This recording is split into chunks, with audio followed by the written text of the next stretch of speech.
Chào mừng quý vị khán giả đến với talkshow do VietnamBiz sản xuất với chủ đề xu hướng TOD toàn cầu và tác động đến phân bổ vốn đầu tư dài hạn và bất động sản.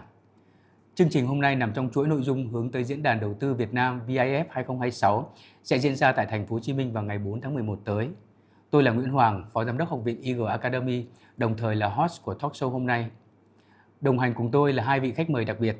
Đầu tiên là ông Lawrence Lennon, Giám đốc thị trường vốn của CBA Việt Nam, và ông Ben Gray cũng là Giám đốc thị trường vốn của Knight Frank Việt Nam. Xin hân hạnh chào đón quý vị cùng đến với buổi talk show về chủ đề Global TOD Trend ở Việt Nam ngày hôm nay. Xin chào ông Ben Gray và xin chào ông Lawrence Lennon. 2026, Việt Nam đứng trước ngưỡng cửa tăng trưởng mới, nhưng đâu sẽ là động lực thật sự? Từ thay đổi pháp luật đất đai, chính sách tài chính, đến TOD, IFC và những thương vụ IPO lớn, tất cả sẽ được phân tích thẳng vào điểm nóng. Diễn đàn Đầu tư Việt Nam, nơi nội dung số 1 dành cho nhà đầu tư không chỉ là tri thức mà còn kết nối thịnh vượng giữa lãnh đạo ngân hàng, quỹ, doanh nghiệp và nhà đầu tư. Động lực tăng trưởng nào cho 2026? Bất động sản trong kỷ nguyên mới sẽ ra sao? IPO, IFC và tài sản số liệu có mở ra chu kỳ mới? Câu trả lời sẽ có tại VIF 2026, diễn ra vào ngày 4 tháng 11 năm 2025 tại The Reverie Sài Gòn, thành phố Hồ Chí Minh. VIF 2026 nối tiếp thành công, kiến tạo tầm nhìn cho một Việt Nam thịnh vượng. Hãy đồng hành cùng chúng tôi. Firstly, thank you so much, Mr. Ben Gray and Mr. Lawrence Lennon, for joining us with a talk show of VietnamBiz today. We mentioned about a very interesting topic of the talk show today. It's about the global TOD trend and in the world and also in Vietnam. Thank you again. You are working in Vietnam quite a long time, and also you are working in the other country. So do you have any estimation or any point of view about the TOD trend in the other country, particularly like in the developed country? Firstly, maybe Mr. Ben Gray. Sure. Thank you very much for the kind introduction. It's interesting. So my background is in the UK, in London, but I was brought up in Southeast Asia. So I lived in Hong Kong and Singapore. And a key consideration when you're looking at the developed markets is they have been incorporating transport into their overarching urban planning for a very, very long time. The railway network in the UK, for example, was first started construction in the mid-19th century. So they're looking at almost 200 years of this kind of development. And it was never conceived as a concept to urban plan. It happened organically. An example I used when discussing this with Lawrence was King's Cross in central London. It was a final railway terminus in the centre of London that was primarily developed for industry, for coal. And naturally, in the area around it, over 100 plus years, nearly 200 years, they developed the supporting industrial infrastructure to take goods in and to distribute them into London and the south. And what's interesting about that is King's Cross as an area itself went into steep decline around 30 years ago, and it was consequently redeveloped over the last 10 years to become full TOD. So it's integrated with the high urban density, the diversity of the type of development, so mixed use for commercial, residential, retail. They brought all that together with a very, very, very sensible design theme to placemake. And it created this new hub for London that is actually an attraction for people to live, people to work, people to play, and tourism. But again, the key thing is that that's taken a very long time, very long time. I mean, so just to sort of jump in on that, the value you have there, it's an organically driven process, which often has better outcomes than rather the top-down artificial creation of new urban areas. I thought sort of we should probably start off by defining what exactly TOD actually is, because I think if you look online, if you look at any resources, it's so difficult to actually pin down what it is. But I think that from where I sit, it's something to do with high density populations with improved accessibility. So overall, you're looking at compact, walkable hubs, which are primarily mixed use. And I think that's really where we're coming from, because, in certain places, it's metro related. You mentioned for me Hung earlier on, which is an interesting one, which I don't think globally you would perceive it as TOD per se, but I 100% agree. It's privately driven, it's transport oriented, it's mixed use. So definitely some truth to that. And one last item is that I think one of the greatest opportunities we have in Vietnam right now is to learn the lessons from other contexts. Yes. So Ben has referred to hundreds of years of pain, challenges, and lessons. And the reality is that before we dive into the weeds, I would say that that's probably the number one opportunity we have in Vietnam, is to look overseas at what opportunities, what examples we can learn from where mistakes were made, and how we can bring them here. Yeah. And then alternative, maybe, I'm thinking out loud here, but maybe bringing in experts from those contexts. So going and knocking on the door and saying, Singapore Department of Transportation, recently retired sort of specialists, same for Japan, same for Korea, come here and share your lessons. Share your knowledge. Yeah. So, just I wanted to put that, I see this as an opportunity to share great ideas and but it's interesting with the Singapore point, because that is somewhat similar to the UK. Mm-hmm. So they built a very, very strong metro, but they built the metro first to just move people. Yeah. And then organically on top of that, they moved to more of a TOD style of model, but that was naturally occurring. So where the stations were stopping out towards Changi, for example, so quite a long way from the CBD, you then had the development forming around it. And again, only in the last sort of since the 90s actually, when the concept was coined in America by a guy called Calthorpe, 1993. So he coined this idea of TOD, transport design. I think you had some points about LA actually, which we can get into a bit later. Sure. I mean, there are pain points and lessons that can be sort of tied in here. I'm still sort of dwelling on that sort of leapfrogging and lesson learning point. And I think one really important thing to take away is that there are lessons, and then there's also, let's say, matching the context to what we need. Yes. Because we don't necessarily need super expensive metro.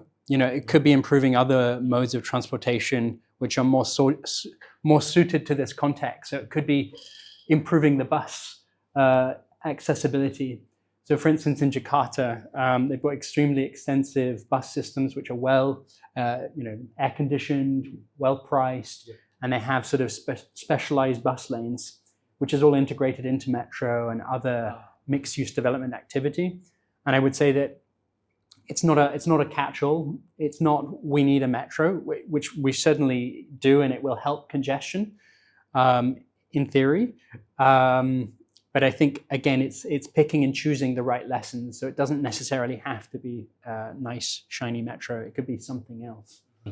I think that's maybe a little bit difficult to make the comparison with the developing country. But as Ben says, just we can have a lot of the experience, we can have a lot of the lesson from the developing country, or also from the other country in Southeast Asia. For example, you say that Singapore.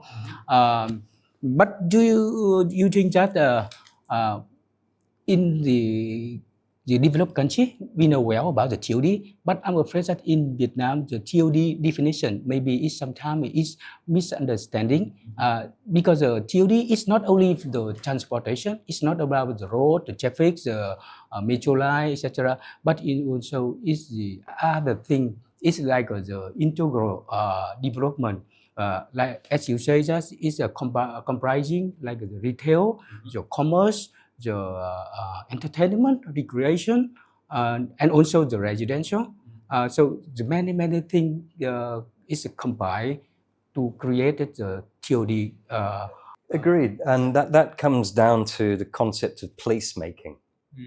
So the ideal would be a developer coming through to a location that might be new, which we do have in Ho Chi Minh City as the city expands out. And for that, that's very much driven by how you can attract, primarily from residential, how do you attract people to come in? How do you attract the consumer, the buyer? And then how do you capture them to stay in that area? So that integration of a development itself, primarily led residential first, and then supported usually by retail, and then commercial office, that has folded through, but it's not particularly valuable in decentralized locations yet. So that is a key part that then should fold or put on top of hubs or nodes from a transport network. I think Singapore and Hong Kong, for example, in Asian countries, and we can talk about Japan maybe a bit later, they're old, they're legacy networks in my opinion. Bangkok's very interesting. So they constructed their first metro line when I was there as a 13-year-old boy, and everyone said, it's not going to work. And they said, yes, it will. And you come forward now nearly 30 years, and they have got the groundwork, the framework of a good transport network using their BTR, mass transit system. And what we've seen from there, especially where I grew up in Sukhumvit, was the stations then forming nodes primarily around retail. So the big stops, they had the shopping malls then being repositioned or developed, and the residential or hospitality folding in on top of that. So again, it depends on how it's built and constructed. But from the very start, to create a fully integrated transportation network to drive the TOD aspect is very difficult. And that comes down to some very simple things like land. How do you buy it? How do you perform with that?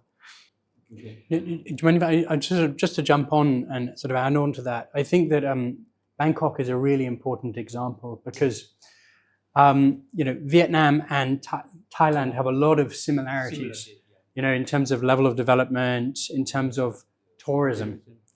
So I think and congestion.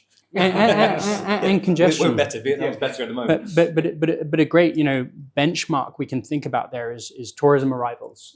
So for the last decade or so, let's take out the pandemic. They had around 40 million arrivals every year. Pre-pandemic levels here, we're looking at around 18 million. And so the how that magic works in Thailand in many ways is the collaboration of different stakeholders. So it's not only the people who oversee master planning, but it's also the Ministry of Health, the Ministry of Tourism, the real estate developers, retail developers, all integrating into the future infrastructure development. And the lesson here is how do we integrate all of those different aspects, and how do we make it easier for international healthcare providers to sort of plug into this sort of mixed use activity, because there's no reason why we can't have a healthcare hub or a creative hub or a tourism hub, which sort of builds into all of this stuff, and the collaboration there is key.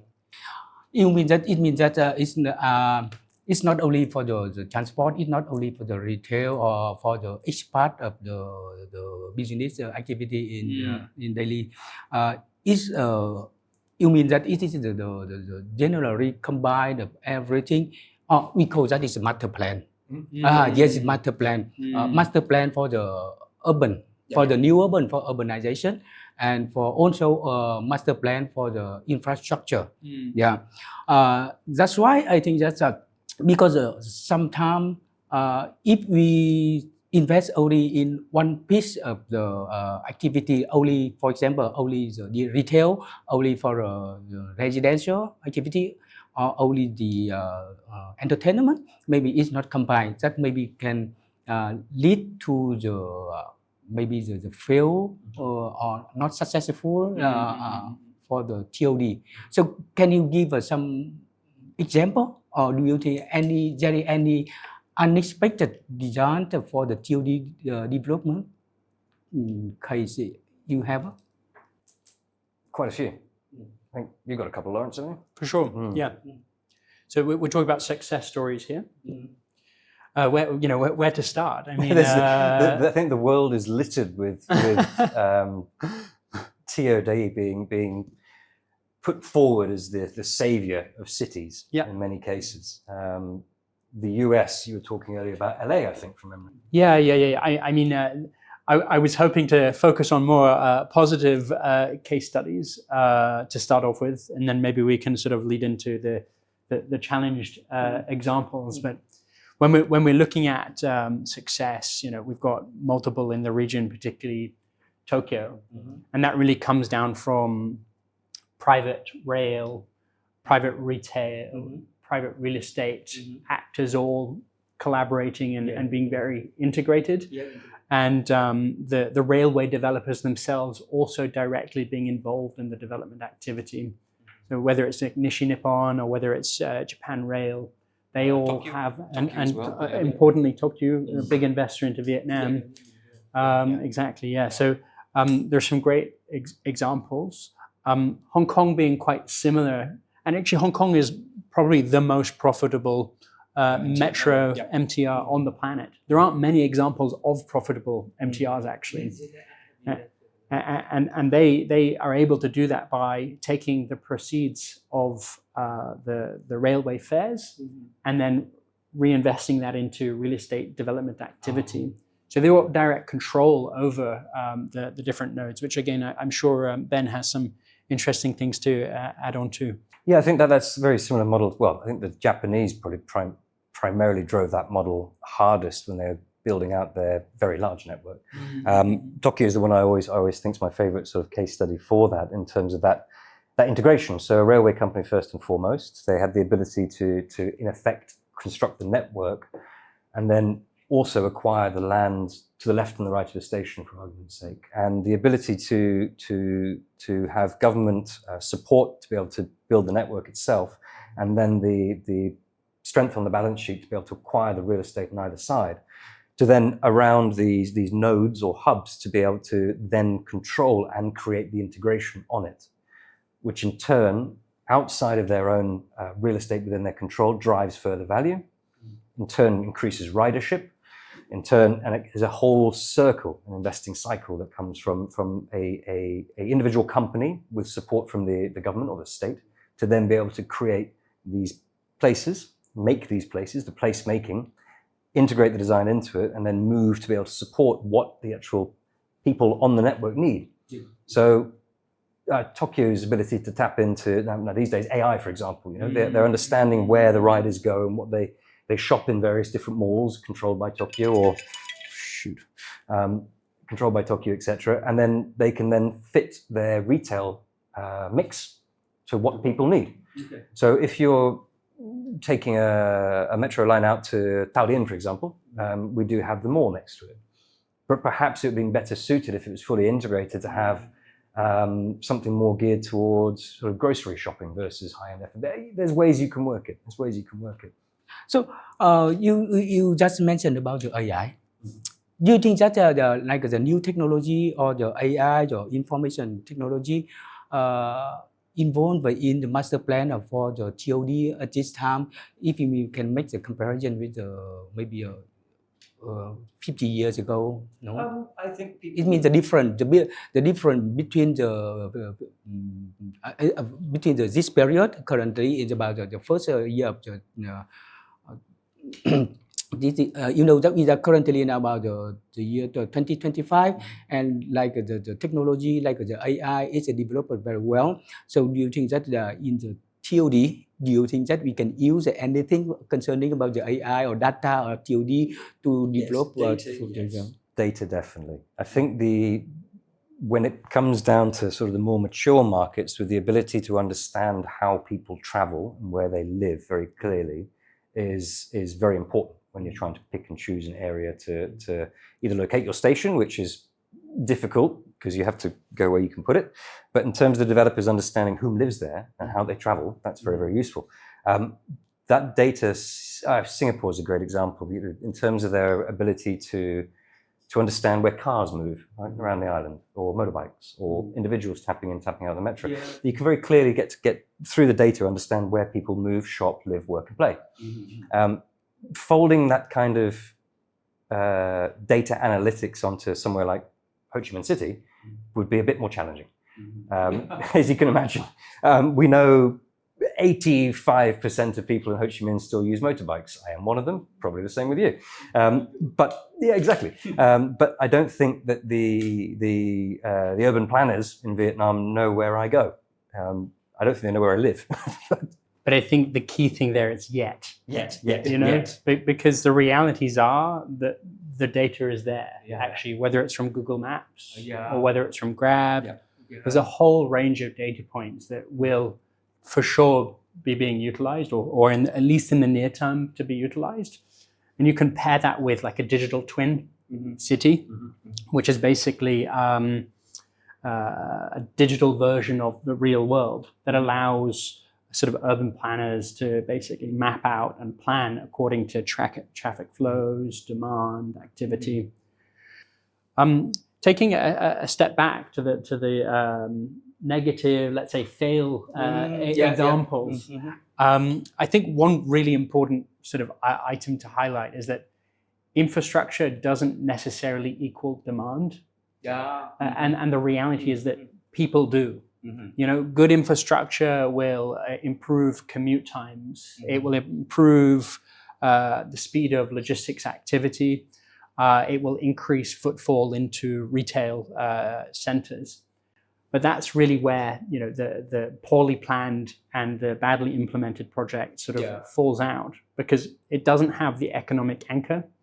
So every time sort of you will have noticed Ben spoke about the success stories, he specifically identifies an economic anchor. So a creator of jobs, a creator of activity, a creator of life in terms of why people go somewhere. So there are examples in China where there was, let's say, almost like ghost TOD towns in places like Chengdu, Kunming. There are a few examples there where there was a lot of speculation and it didn't deliver through because it didn't have those economic drivers. It didn't have the planning. It didn't have the job creators. It didn't have the right sort of mixed use activity to sort of really drive the live, work and play idea. And that's something that's really, really important. Yeah, you say that about the infrastructure development is cannot match the demand. It's not only the infrastructure or the road or the railway or the metro, etc.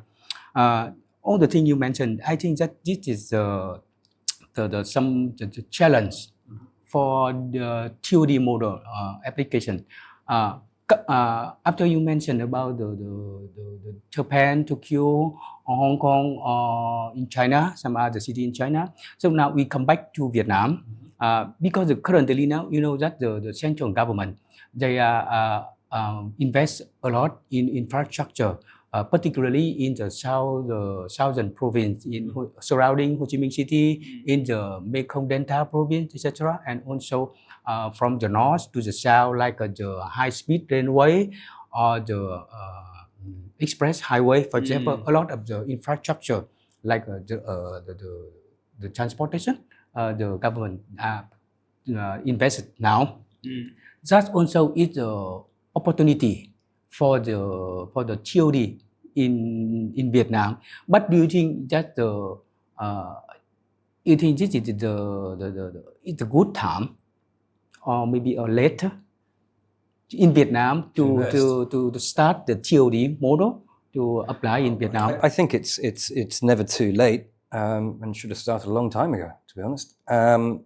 But the main challenges with the transport aspect of that is well, let me step that back. If you are a investor who wishes to put some capital to work around an area where the infrastructure links are being improved, you have to have confidence that those infrastructure links will be improved in a given time frame. So on to the negatives again. When I first moved here, I was promised in 2014 that Metro Line 1 would be opened within 12 months. So I was very excited. I think it opened this year. End of last year, before December 10. December last year. Last December. So there was some delays on that. So quite significant delays on that. More than 10 years. More than 10-year delay. The budget overrun on that project was significant. It was nearly 2x.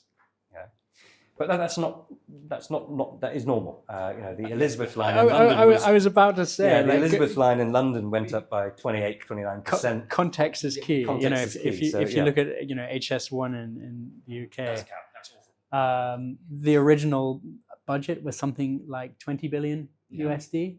It ballooned to something like 100 billion USD. And now it's stopped. 10 years delay, and that was to pay for a study. And that the issue there was bureaucracy and overthinking, over planning, and there needs to be a middle ground to And land acquisition. Yeah. And land acquisition. That's the key Yeah. factor. Yeah. But the Elizabeth line was interesting because that's been heralded in the UK as the example of a project that, whilst it overran in time, they had COVID issues, it was relatively on budget. It still cost nearly £15 billion to build one line. Pounds. So, for us to have for the first sort of metro line for Ho Chi Minh City, for it to double in price, that's okay. The time was the key thing. So if you took away COVID in the UK, the Elizabeth line would have been 2 or 3 months late. But yeah, HS is ridiculous. But that is really down to land. just to be clear, this hasn't started. Oh, HS. 100 million has been spent, but Hasn't started yet. It's a non-project. So you mean that about the overrun cost or the overage of the budget is not it's not only exist in Vietnam, maybe it exists in the other country, even in the developed country. Okay. Even your example in LA, the key factor that frustrated the development of their rail network in LA, which has been again put forward for decades, was around land. It was around what they call eminent domain and purchase. And then in LA, from my understanding of it, a lot of that came down to local bureaucracy and the inability for the planners to be able to move projects forward because of local refusal.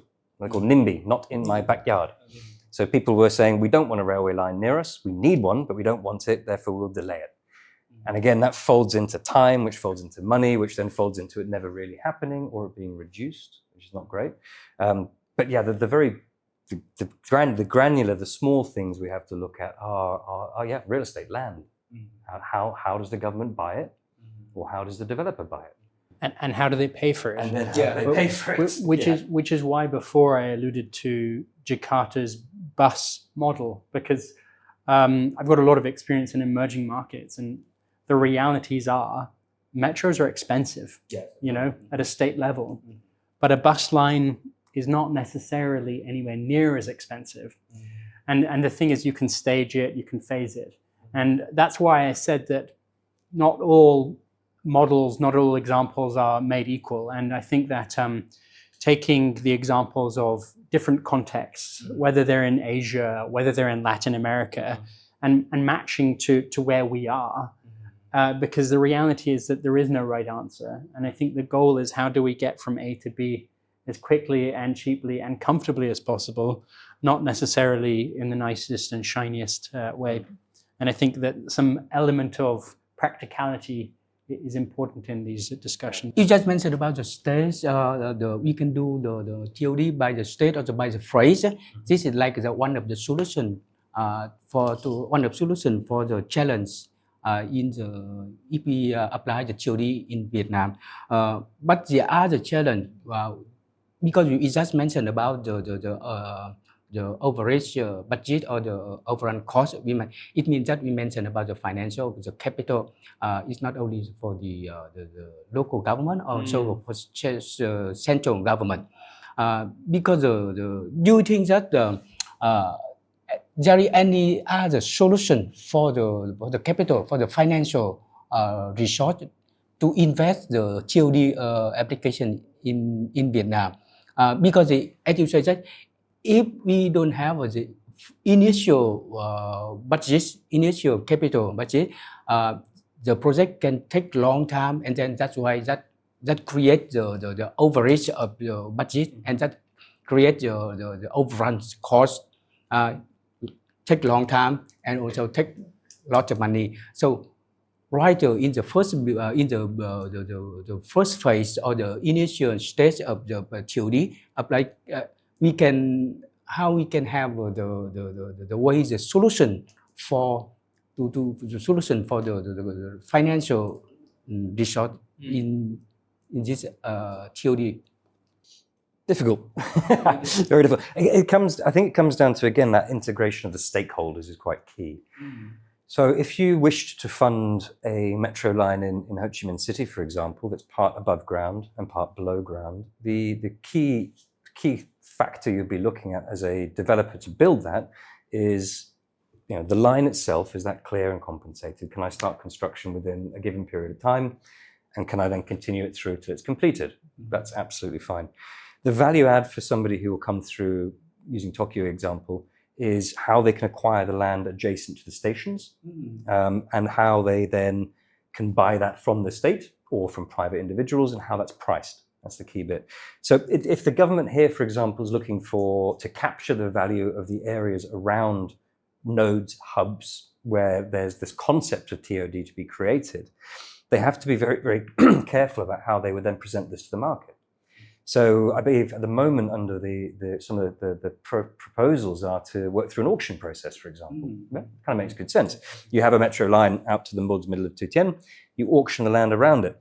If I'm coming through as a bidding party on that, I would be very, very cautious about buying that land without having some very clear indications from the state of when the project will be created. So to mitigate that loss or the blowout in cost and the loss of returns from time, you have to be very sure that the actual line will be able to be constructed. So compensation. So very, very simple. Compensation. And again, with the LA example, that was the inability to compensate, to buy land from people. With HS2 in the UK, the inability to price land as they went down the whole network from London up to Manchester. London to Manchester. And they saw that the land was increasing in value as they tried to buy it. Okay, but there's a concept in the UK they're looking at the moment, which again is very much in the consultation phase, was how do you capture value with these taxpayer paid projects in the UK where private individuals are getting the benefit. So it's unearned capital appreciation of your land or your field or something else. And there's ways and mechanisms they're looking at now through taxation versus purchase. So they say, example again, the Elizabeth line out towards East London, where the stations were created, the value of retail around there went very, very high. But the landlords, they got the benefit for none of their own personal investment. So one of the things they're looking at in the UK is a business tax, so an occupation tax on the actual landlords. You have to have the benefit of the state paying for this line, therefore you have to pay us more money. So value capture that way. And something similar could be considered in Vietnam. We will build it, we will compensate it. If you want to buy the land around us, you buy it off us now for $10. But when it's completed, you will then pay us more. Again, key thing, how do you price that? I think we're talking a lot about one side of the coin here. And so another challenge that the LA Metro had was the demand drivers. America is a country built on cars, right? So the key here and the key question is, how do you incentivize the use? Because if people aren't using it, it's not generating enough revenue in order to pay for itself. So another side of that coin is, how do you create the right policy incentives in order to drive usage? So in places like, again, we're coming back to London, but they've got surcharges. So if you want to drive into the center of London, you have to pay, I don't know, £15 a day or something like that, just to enter specific zones in London. So it disincentivizes people from using the car so regularly. The whole range of items like this, is it the cost of the ticket being priced appropriately? So it's important to consider the other side of that coin. So we've got the policy and we've got the funding item, which definitely need to be carefully considered. Positive on that for our single line that's being built is the ridership is fantastic. And that's incredible. And I was speaking to some of our staff in the office. I said, well, you've got a motorcycle. And I know from my house in Taoyuan to get to District 1 on a motorbike is around 20 minutes. I then tested the metro. So I took a car the next day and it was 45 minutes. And I took the metro. And it was 40 minutes. I was like, okay, the metro works if I was driving a car.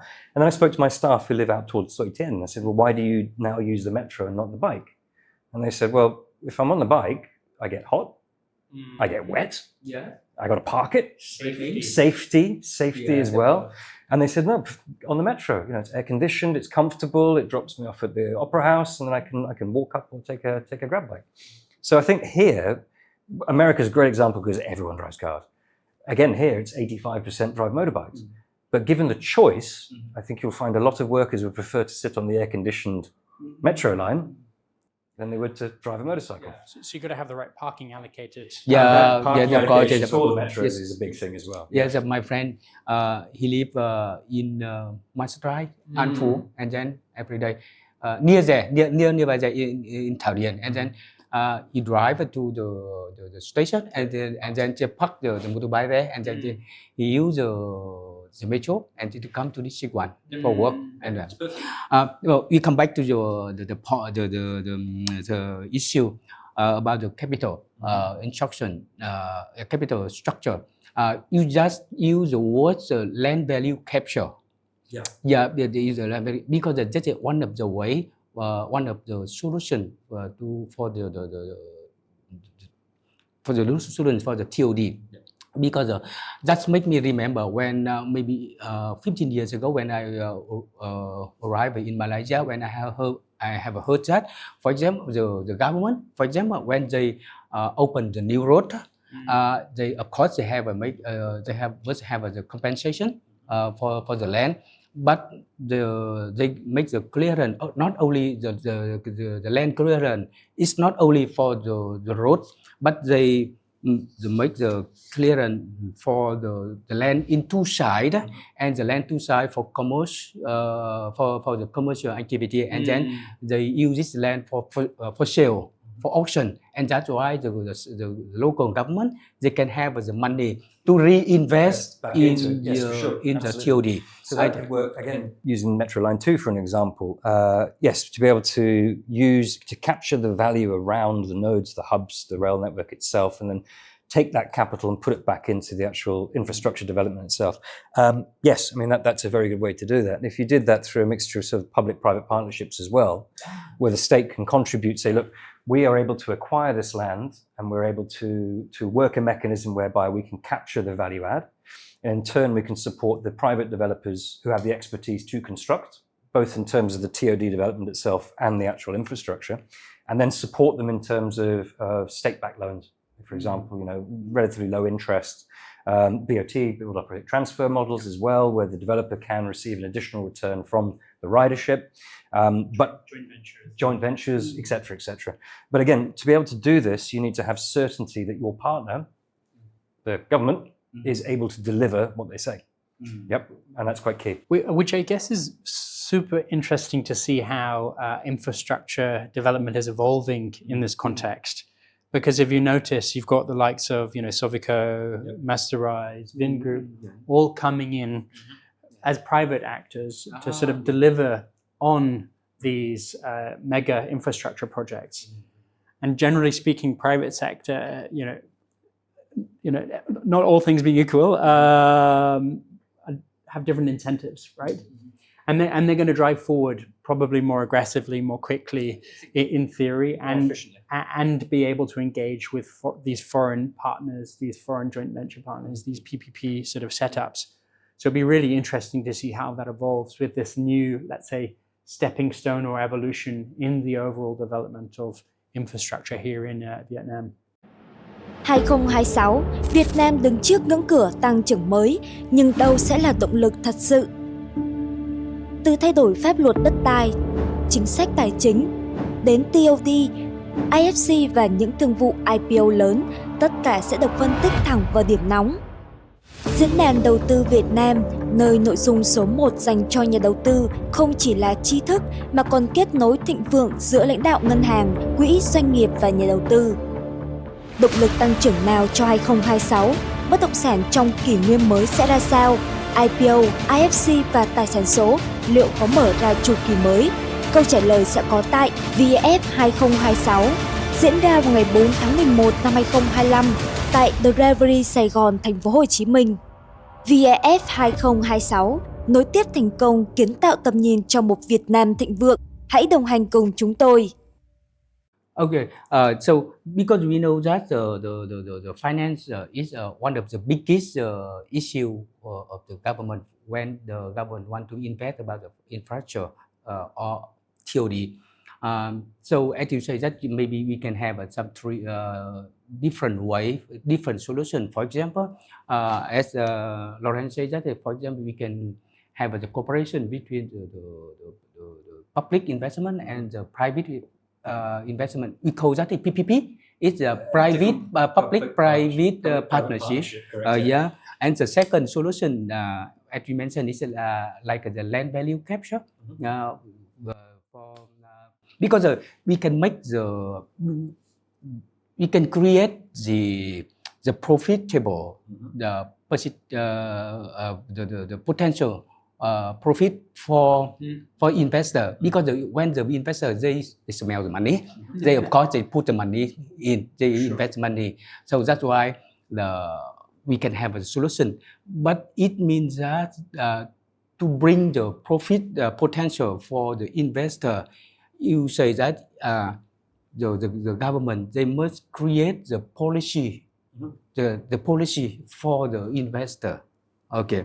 That's I think that maybe this is the thing to bring the successful factor for TOD in Vietnam. We can come back a little bit. I want to give an example. We mentioned we know that Phú Mỹ Hưng is a very good new urban in Vietnam. Phú Mỹ Hưng now is like the new city center in the south of Ho Chi Minh City. That make me remember 25 years ago when Phú Mỹ Hưng city start to be built. The developer they build the long road. Currently, it's a Nguyễn Văn Linh Road. It's with a length of 13 km from District 7 to Bình Chánh District, and then to connect some industrial zone in Bình Chánh, in the south area, to the District 7, and also the export processing zone in District 7 is near my house there.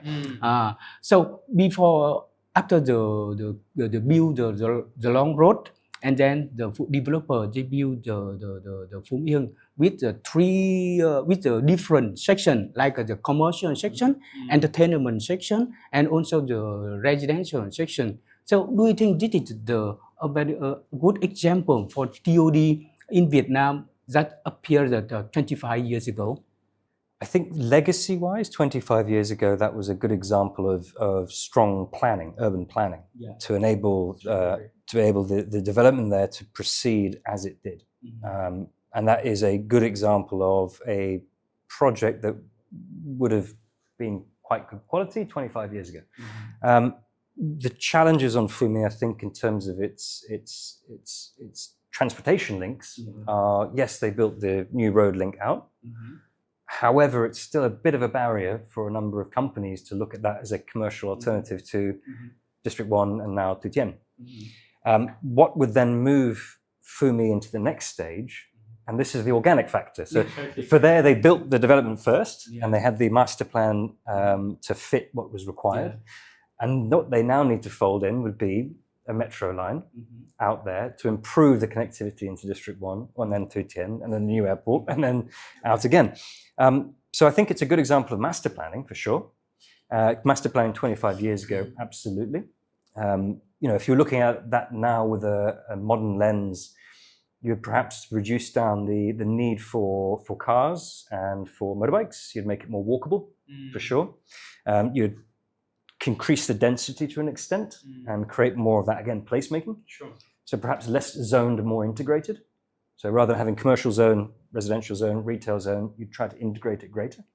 And again, I think if they were to look at it now, the key driver would be, is there a metro link going out? Yeah, because that's the main thing.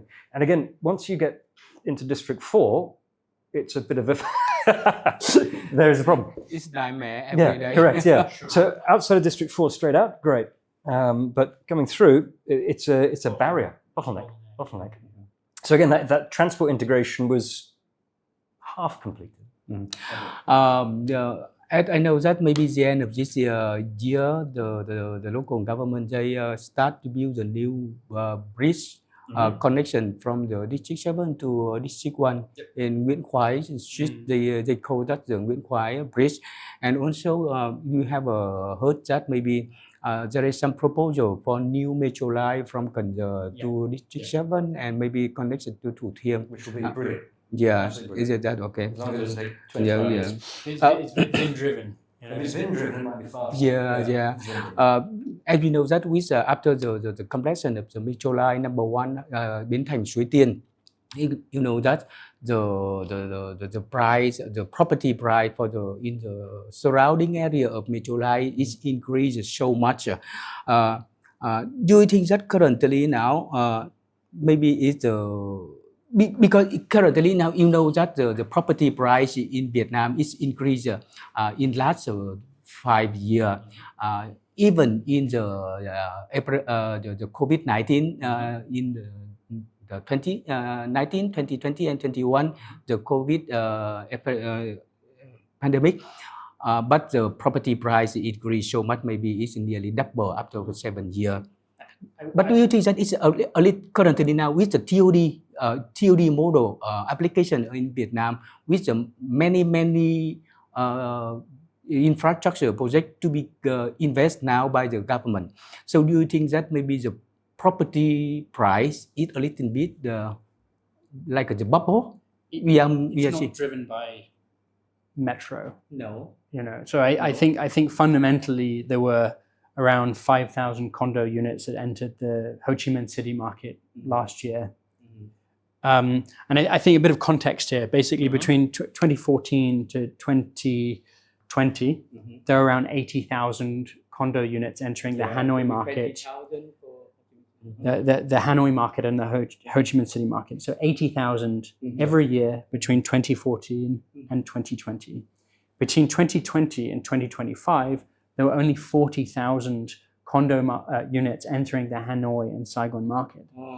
So last year, we had 31,000 condo units in Hanoi, and there were 5,000 condo units in Ho Chi Minh City. So the price, the bottom price is not for the metro line. It's not. I mean, there definitely will be some speculation. So again, benchmarking here.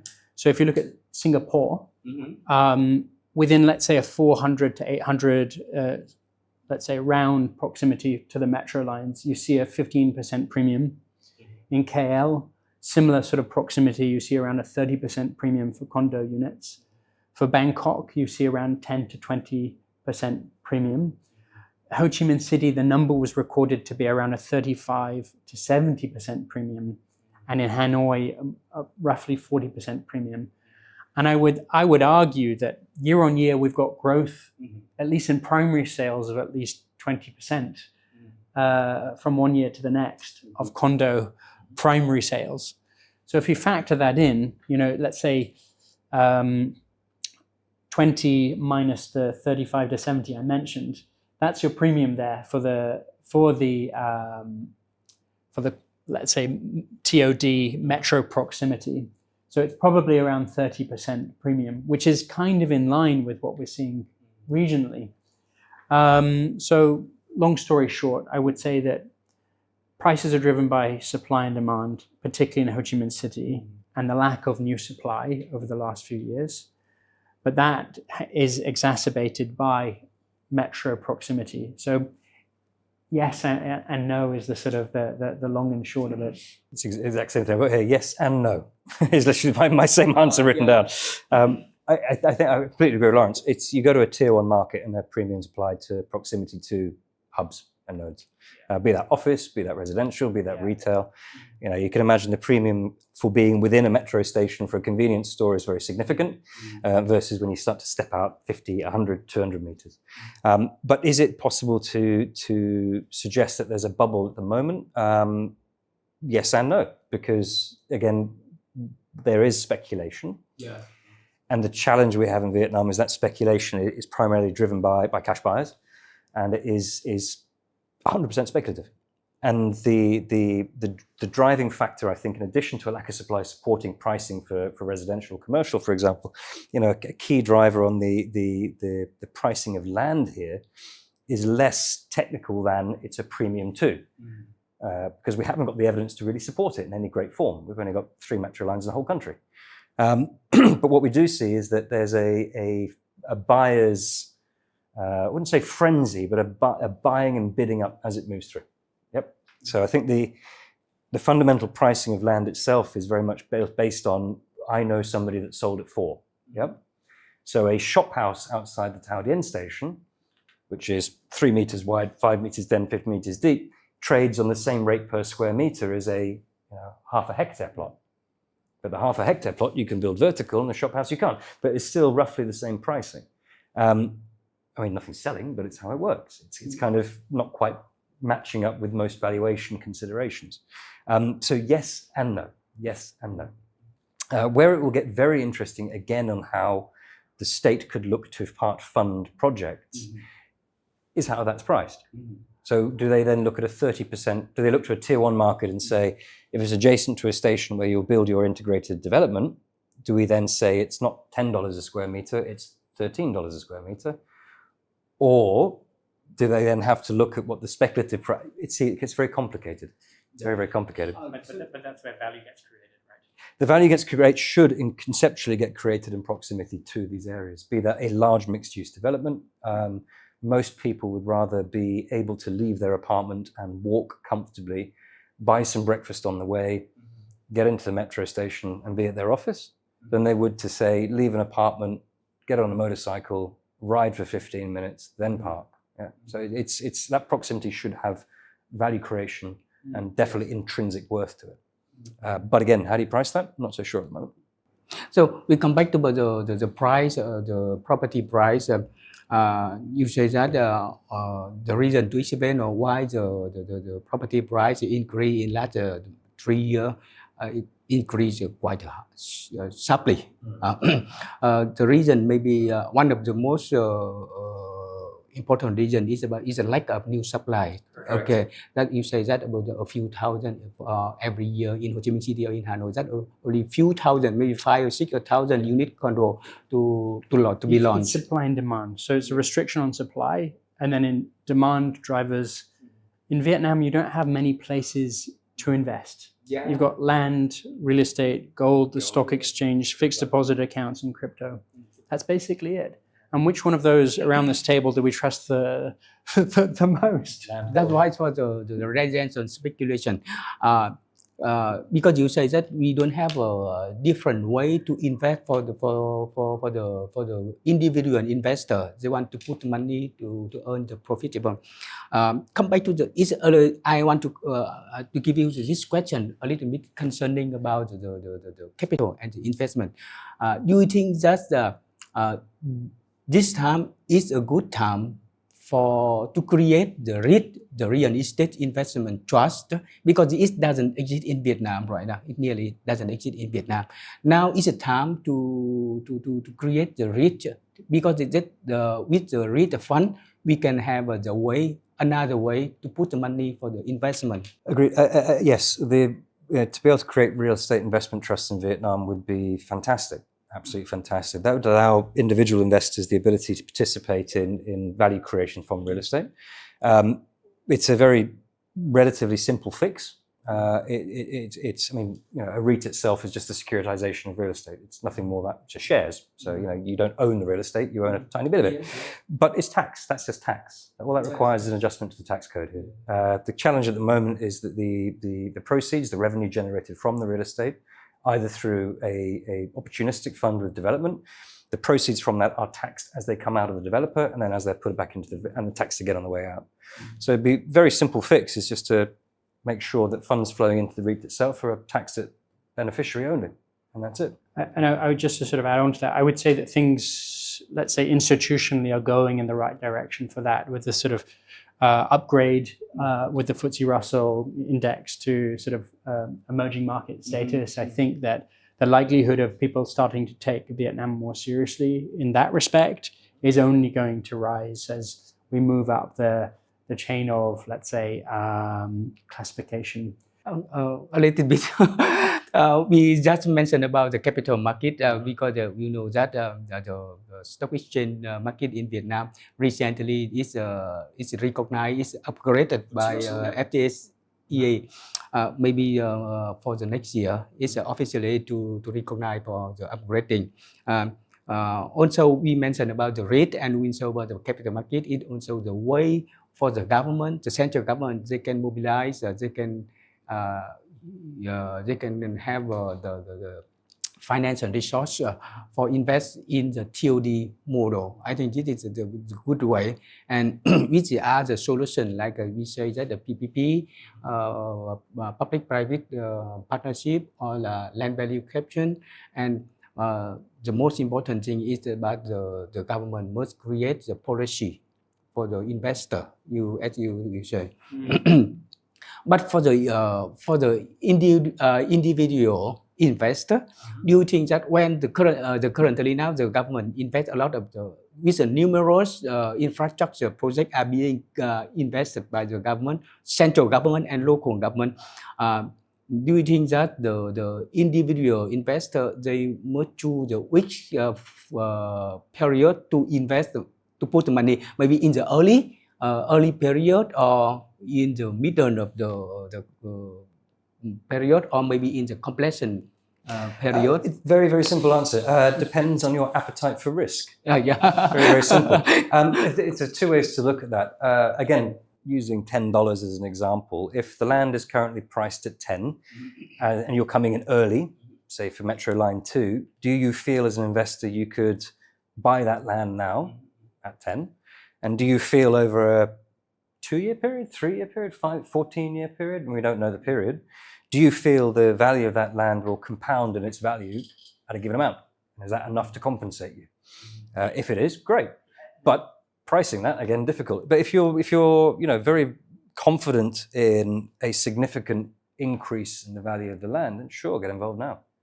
I think the key thing here is that land values are likely to appreciate for all of the reasons that we've discussed in terms of improving infrastructure. We haven't mentioned demographics. We haven't mentioned the urbanization rate, growth of the middle class. It's almost inevitable. So, I agree with what Ben said in terms of risk tolerance, but likely earlier is better than later, because I do believe that values are likely going to continue to grow. Yeah. To a point, because we are getting economically sustainable, because there is a pinch point which developers have already established here in terms of what can be sold. For sure on resi, but and the reality, I mean, this is where the whole question comes in for land use fees, for instance, in terms of creating a top, and who ends up having to pay for that, which is the end consumer. That's a whole other sort of set of discussions to be had. Yeah, we've got discussions with some significant developers now who are very concerned about their ability to achieve rental levels for their mixed-use projects, because they've had to look at the actual supply and demand, and the realization is that the demand can't support the pricing they've built into their models. And that can be industrial, that can be retail, that can be office, that can be residential. If you build a very big building and you're pushing for $70-80 a square meter on the rent, the market can't sustain it. You say that it means that the individual investor, they can have a different choice for investment in the different business activity, like the commercial, office for lease, or retail, or not only for the residential. He's basically referring to the fact that in real estate economics, your top line, your revenue has to basically be able to cover your cost at a reasonable return, and you have to have a net outcome of income. And the problem with the land use fees being too high or too much land speculation is it destroys the potential for your revenue to cover your costs. The example of the shop house outside Taodian station having the same land value as the larger plot of land next door, and the larger plot of land you can go vertical, and the shop house you can't. So valuation perspective, the shop house should be worth less, right? But it's not, because it's the speculative side comes through. But they're we have some of the highest land prices in metropolitan areas in the world. We have. You just make me remember that I have read a property report recently. They mentioned about the townhouse and shop house. Recently, the consumption of the new launch is not good like it seemed before. The sales velocity and absorption, yes, that's what we're reading as well. Again, I think that's the maturing of the market. Yes, there's a lot of liquidity here at the moment, a heck of a lot of money in people's bank accounts, but people are now looking to quality, and they're looking to develop a reputation. Very clear. We all know the stories in the market about some groups that aren't doing very well. And they're looking now to concepts such as TOD. If I'm moving out to District 9, for example, how will this improve over the next 10 years when I bring my family up? Within that development itself, is my school there? Is my hospital there? Is what will move me out? And even Bin Yung. Bin Yung's it's a second city now. You're seeing serious success for the developers that tick all of those boxes and do have the connectivity into either current or future metro line. And you're seeing, out of 1,800 units, 1,200 being sold in days, if not hours, in some of these sales launches. You mentioned about the Bình Dương market, and recently you know about the new supply of condominium in Bình Dương. I think that is quite a lot. It's so much more than in Ho Chi Minh City. Even now, Bình Dương is become to Ho Chi Minh City, with the new Ho Chi Minh City, the biggest Ho Chi Minh City after the merging with the other province. Come back to Bình Dương, a lot of the new apartment for sale project launched recently, and they always to stick the label like the TOD. Because you said that the new metro line connection from Ho Chi Minh City to Bình Dương is like, for example, like the metro line number 1 expansion until the Bình Dương province. And so we have to make the clear definition that the TOD model and with the residential project or the property, the real estate project, we stick the label of TOD just only for marketing purpose, for take the profit for the developer. And how do you think that how we have to distinguish the difference between the real TOD and the marketing label TOD? Again, I think it comes down to the transport bit of that. So you can coming back to Fumi, that's a fantastic master plan project. It's again 25-year legacy. It was great 25 years ago. A few things you'd change now, but if you're looking to a truly integrated TOD model, you need to have that transport link node hub, be it the highway improvement, a rail link, or the metros. Walking as well, I think, is an overlooked. That's what I think's different now. Mode of transport. So that's the 25. I keep referring to 25-year legacy of Fumi. It's fantastic when it was built, but the movement now in tier 1 markets is to much more of that walkable city concept. So if somebody produced a project and said it's TOD, the first thing I'd say is where's the transport? It's coming in 10 years. Well, it's not really integrated into the transport yet, is it? But we're building to make it integrated. Okay. But is it 10 years, 3 years, 2 years, 1 year away, you see? But again, that transport aspect of this is the key bit. So you can say you're a transport-oriented design, but if you've got a 15-minute car ride to the nearest network, you're not integrated into that, and you're not part of that overall concept, I think. That's the very clear bit. Okay, so finally, do you think that we know that the TOD model in Vietnam is applied, is boosted, is accelerated by the government, not only in Ho Chi Minh City or in the southern province Ho Chi Minh, is also the other city, the big city like the Hải Phòng or Da Nang or Bắc Ninh or some province surrounding the Hanoi and Ho Chi Minh City. So do you think that what the key factor to bring the success, the key factor that brings the success for the TOD in Vietnam in the coming year? I think that we can briefly. There needs to be an economic anchor. basically. So it's the same to any new urban area or very similar. You need to have things that drive traffic. So that might be work, that might be leisure, that might be living activity that is well integrated into the transportation and enhances density. So the key thing to all of this is that what we're focusing on to have success in TOD is a concentration of human economic activity in some shape or form, and that more often than not will guarantee, and more often than not will also guarantee failure if those right elements are not created. Yeah, I think I completely agree. I think the again, sort of taking a hypothetical project, two hypothetical projects. One would be a mixed-use residential commercial project. You have option one is you just build it and then hope everyone comes to it, and then you have the same problem in China. Whilst you have very good transportation networks, there wasn't enough demand to sustain those projects. The second kind of example you use would be industrial, for transport-oriented design with industrial is actually quite key. If you build an industrial park in not with the correct links or not with a prospect of the correct links, you'll never drive that economic use for it. Because groups will say, well, I don't want to be on your industrial park here when I can go down to Haiphong and have the great connectivity to the port and then Hanoi and et cetera, et cetera. So two folds on that. You can get it wrong very quickly by not being able to understand the demand factors there. Yeah. So again, if you're a developer, unlike China, if you're a developer here, you would look to the data, and you'd be very key to phase your project to match the improved demand for it. Yeah. So you'd never build 2 TM in one go.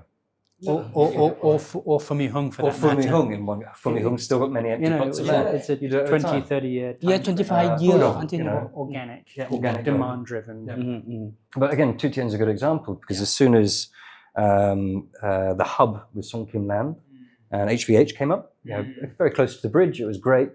We were very cynical at Knight Frank, and we said, 30% discount on the rent.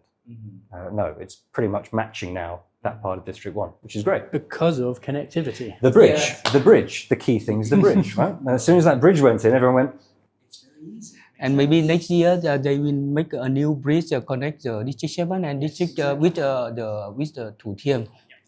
It's near the Tân Thuận export processing zone. It's near my house there, and I'm so excited to wait the new bridge, because when I go to work it's closer, because currently now I have to go make half of the route to Thiêm and then go through the Thủ Thiêm Bason bridge and go to Sala. When the new bridge makes the connection to Thiêm and District 7, maybe it's been better for me. and it will add some value to your property. Agree. Yes, thank you. Even better. So we talk a lot about the TOD and about the property market. I think it take longer than we expect, maybe nearly more than 1 hour. Okay, thank you so much for this discussion. But before ending this talk, so do you have any advice for the individual investor, maybe for any other people want to invest about in the property concerning about the TOD? Maybe you have one advice and you one advice only. My number one recommendation is do your homework. I did your homework. As in, talk with trusted agents, look at whatever master planning documents you can find, before you invest, because it's very easy to get caught up in the hype and the speculation. So do your best to avoid that. Pick a reliable developer.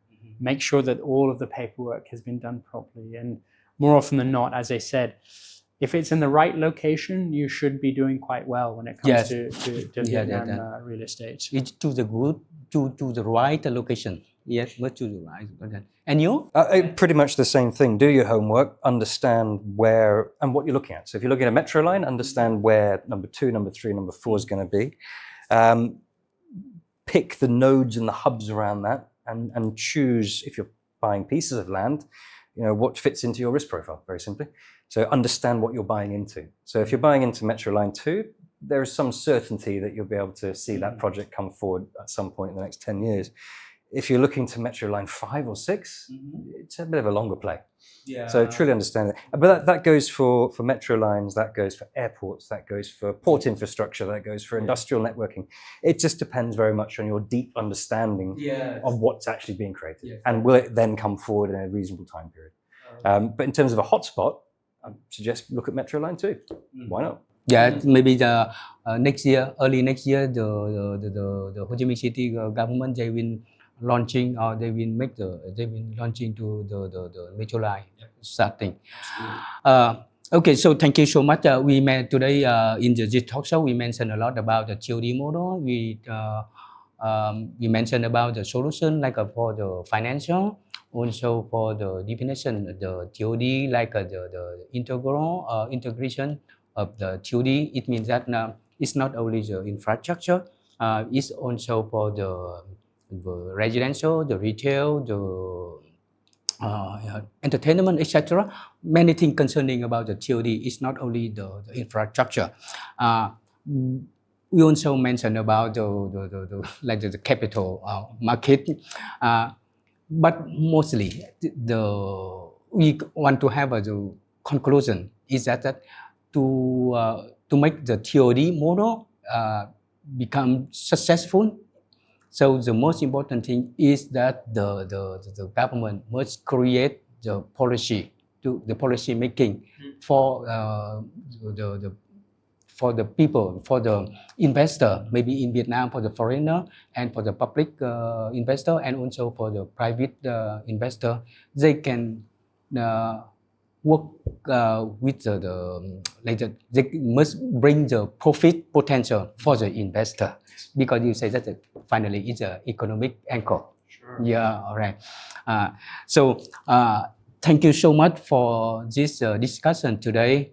We mentioned a lot about the TOD, and we have also some experience from the other country, and we hope that in the coming year, the TOD model in Vietnam will be better, and more we will see the new urban cities surrounding the TOD model.